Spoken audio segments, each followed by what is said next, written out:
At 2:47 a.m. on September 29, 2025, high above Russia's Bryansk Oblast, four 900-pound Neptune missiles cut through the night at 560 miles per hour. They skim the terrain at barely 200 feet, following a pre-programmed route that keeps them beneath Russian radar, locked onto the Elektrodetto factory. But in this mission, the precision strike was the easy part. The real brilliance lay in the 4-month intelligence operation that led to this single moment. Their target, the Elektrodetto factory, was the beating heart of Russia's high-tech weapons program. Every Chimera drone and every Kh-59 missile began here. Moscow proudly called it an unbreakable fortress. More than 150 miles from the border, the factory glowed through the night, its lights burning as a symbol of confidence.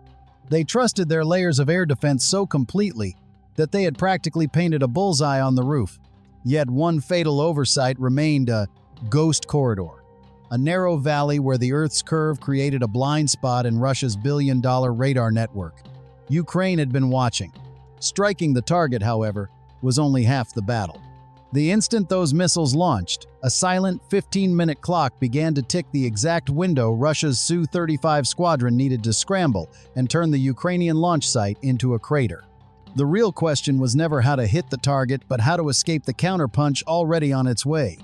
At 2:29 a.m. near Chernihiv, the night erupted with two double thunderclaps. From two mobile platforms, four Neptune missiles leapt into the sky, not in a slow sequence but in a rapid 4-second burst. The technical brilliance lay in their launch design. Each canister was thermally insulated, a simple but revolutionary idea that allowed crews to fire every missile without waiting for systems to cool. In under 5 minutes, they could unleash the full payload, pack up, and vanish into the dark. That speed meant survival. Once clear, the Neptune missiles dropped to just 200 feet, skimming the ground to become electronic ghosts. Meanwhile, only 30 meters away, the second phase began. 15 Banshee drones launched from the back of an ordinary truck. It was a classic feint, a two-punch strategy meant to overwhelm the enemy's senses. The Banshees were the noisy jab, loud, obvious, and impossible to ignore. Climbing to 2,000 feet, they activated transponders broadcasting a fake F-16 squadron signature, practically begging to be shot down. While Russian defenses scrambled to counter this loud distraction, the real strike, the four Neptune missiles, were already gliding low and silent beneath the chaos, invisible on radar. Everything now hinged on one man's decision inside a Russian command bunker. Would he take the bait?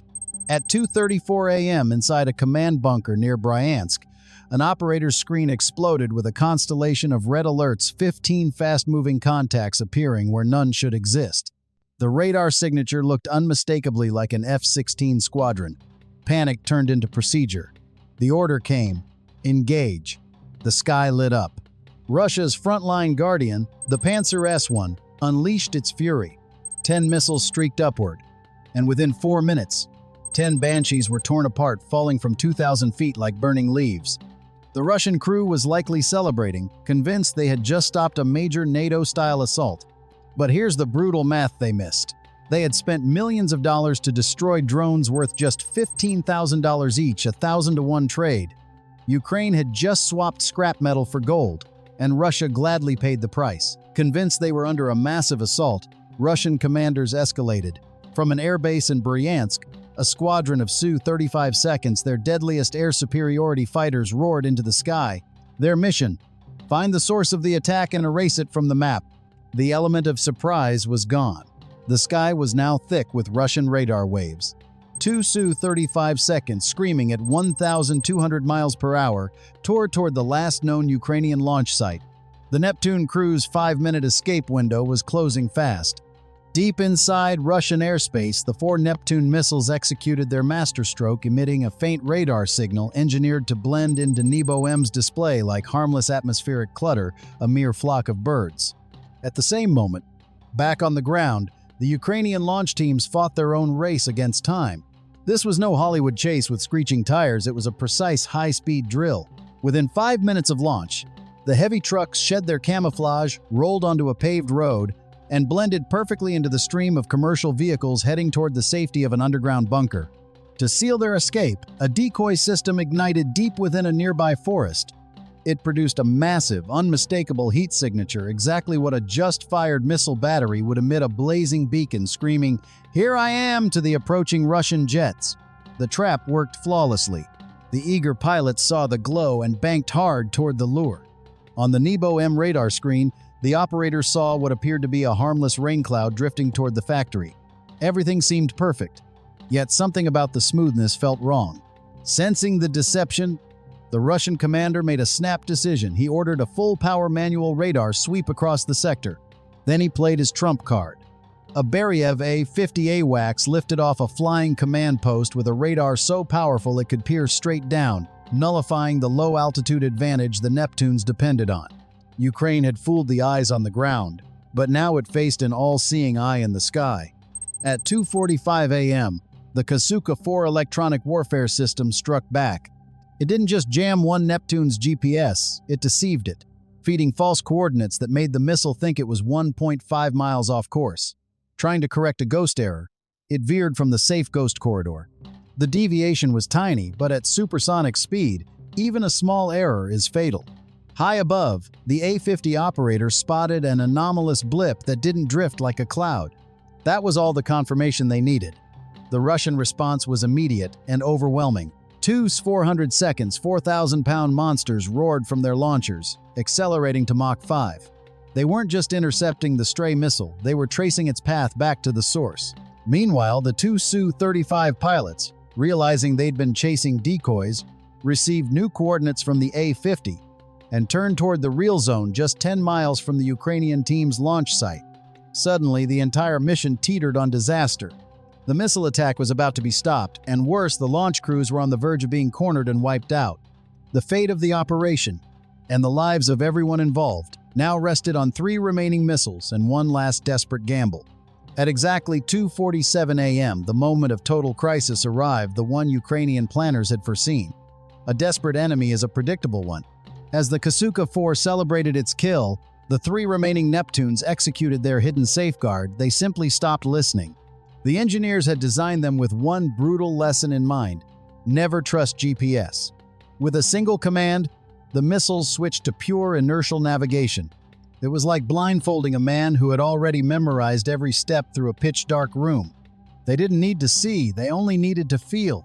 Guided by gyroscopes and accelerometers, they ignored the Kasuka's lies and found their deadly path again. But ignoring interference wasn't enough. It had to be eliminated. 40 miles away, a Ukrainian Special Forces team, hidden for days, received the coded signal. They launched a Switchblade 650-pound kamikaze drone gliding silently through the night on a one-way mission. The Switchblade wasn't aimed at the missiles or the jets, it went straight for the heart of Russia's electronic defense. As the 400 seconds streaked toward a phantom target, the drone slammed directly into the Kasuka-4's main emitter array. A multi-million-dollar electronic warfare hub was obliterated by a backpack-sized weapon. The jamming field dominating the sky vanished instantly. With the Kasuka gone, the Su-35 pilots were half-blind, forced to rely on their own onboard sensors. The only thing burning bright on their screens was the raging thermal decoy deep in the forest, and they banked hard toward it, unleashing their missiles. Convinced they were avenging the strike, the Russian pilots emptied their payloads into the decoy zone. By the time they realized their mistake, it was too late. The Ukrainian launchers, using the chaos to their advantage, had already rolled safely into a fortified underground bunker. The Ukrainian crews were safe underground, and 3 Neptune missiles, each armed with a 330-pound warhead, continued their relentless flight. At 2:49 a.m., they locked precisely onto the WGS-84 coordinates, marking the factory's core, ready to deliver a strike of surgical precision. The first impact landed like a sledgehammer. The warhead punched through 3 feet of reinforced concrete as if it were paper, striking just 15 feet from the main furnace that produced Chimera drone components. The next 2 followed milliseconds apart, a devastating 1-2-3 combination that ripped through the factory's heart. The explosion wasn't just brute force, it was a masterpiece of applied physics. Each missile carried a fuse calibrated to detonate 0.8 seconds after impact, ensuring the blast erupted inside the production hall rather than outside. The goal wasn't to break walls, it was to obliterate everything within them. The delayed detonation trapped the shockwave inside the structure. With nowhere to escape, the pressure multiplied, bouncing off steel walls and turning the building into a deadly pressure cooker. Machinery crumpled. The KH-59 assembly line collapsed. The $20 million Chimera furnace was reduced to molten wreckage. On the ground, chaos erupted, but it was an organized chaos. Russian Spetsnaz and FSB troops flooded the perimeter, weapons pointed outward, enforcing a quarantine of failure. The air reeked of burnt electronics as sirens wailed, their cries swallowed by the roaring inferno. Firefighters could do nothing but watch as the complex burned uncontrollably. The destruction was absolute. Over 200 irreplaceable electronic components from KH-59 missile connectors to Chimera guidance processors were reduced to vaporized scrap. In the following weeks, the true genius of the strike became evident. This operation was never about a single building, it was about severing an artery. The Electrodetto factory was the linchpin, the one facility that supplied the electronic nervous system for over 1,500 Russian defense contractors. Its destruction was the first domino to fall. The second domino was the supply chain it fed. Then came the third, the Chimera drone assembly line, left paralyzed as hundreds of airframes sat useless in warehouses, awaiting one missing microchip. The fourth domino was the KH-59 missile line, crippled for at least 6 months. Yet the most devastating blow wasn't physical, it was psychological. The strike shattered Russia's aura of air defense superiority. Across command bunkers, paranoia spread like wildfire. Every rain cloud on radar became a potential threat. Commanders hesitated, meetings shortened, decisions froze. Ukraine seized that hesitation, pressing its advantage on 3 other fronts. In the gap created by fear, momentum shifted. What began as a single strike had now rippled through the entire Russian command structure. Let's look at the math. 3 Neptune missiles and a few cheap drones, an operation costing a fraction of one fighter jet, had leveled a multi-million-dollar facility, paralyzed a national supply chain, and shattered an army's strategic confidence.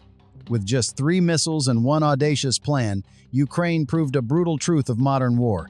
Victory doesn't belong to the side with the most expensive weapons, but to the one that wields them with the most ingenious precision. If you believe this brilliance deserves to be seen, share the story. And tell me, in your view, Commander, what would you strike next? A fuel depot or a high-level command bunker? I read every reply.